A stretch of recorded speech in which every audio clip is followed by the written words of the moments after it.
Back in May of 2010, while in desperate need of cash, I agreed to house sit for one of my old high school teachers. He had contacted me via Facebook and asked me if I would be willing to water his plants, collect his mail, and clean up the place while he went out of town for a couple of days.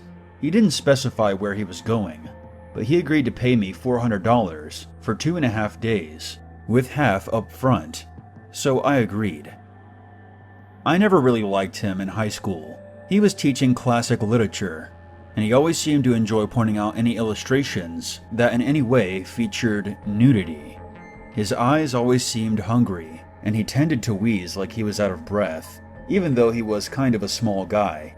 My friends and I used to refer to him as Mr. Lip Tit. When I arrived at his place, the key was beneath the mat, and $200 were in an envelope on the kitchen table.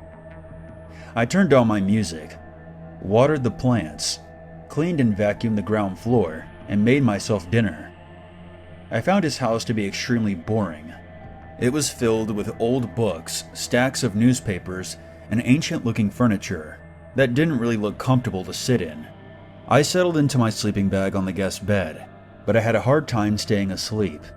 It seemed that every 5 minutes there was another strange noise coming from the house, and it would put me on edge. The following morning, I went back to my own house, had breakfast, and took a shower before coming back and cleaning the second floor. Upon entering the guest bedroom, there was the faint smell of something in the air that definitely had not been there before. And what's more, I could have sworn that my sleeping bag was in a slightly different position when I had left it that morning. I started getting a bad vibe. I decided that night that I would sleep downstairs in the living room. I finished cleaning just after 10 p.m. I made some popcorn and enjoyed some cable TV, which I didn't have at my place. Around 11 I shut off the TV, wrapped myself up in my sleeping bag, and tried to drift off. I was tossing and turning for a bit, and just as I began to doze off, there came a click of the doorknob turning in the other room. I glanced over, and I swear by any god you choose, Mr. Liptak emerged from the pantry wearing only his socks. He then slowly turned the corner and made his way upstairs. I grabbed my phone and my keys and exited out. I ran around front to get into my car and sped home, where I immediately called the cops. I didn't know exactly how to explain the situation to them. I mean, he wasn't breaking and entering.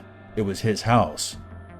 But when I explained to the operator that he had deceived me into thinking that he was gone, they sent out a patrol car. I had to collect the stuff that I had left at his house anyway. When the police arrived, Mr. Liptak answered the door wearing my sleeping bag over his shoulders. The police discovered a butler's cupboard, which was a secret room in the pantry that I wasn't aware of, where he had been hiding with a digital camera. He had taken a few dozen photos of me all around the house, most of which when I was sleeping. I showed the police the Facebook messages he sent me, assuring me that he would be out of town, and they arrested him. I collected all my remaining stuff, but left the sleeping bag. I didn't waste any time getting a restraining order against him. Mr. Liptak made bail, but actually died of a heart attack a few weeks later, after being rear-ended in his car at a stoplight. I never got the rest of my money. Thanks for watching my video.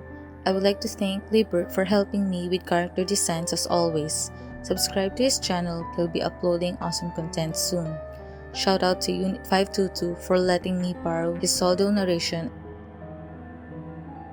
And also shout out to my friend Ned Animation. Check out his channel for true scary animations as well. Also show some love to our brand new channel Darkest Narrative. If you want your story to be featured in one of my videos, you may send your stories at darkestnarrative@gmail.com. And always stay safe guys, and catch you up on my next animation video.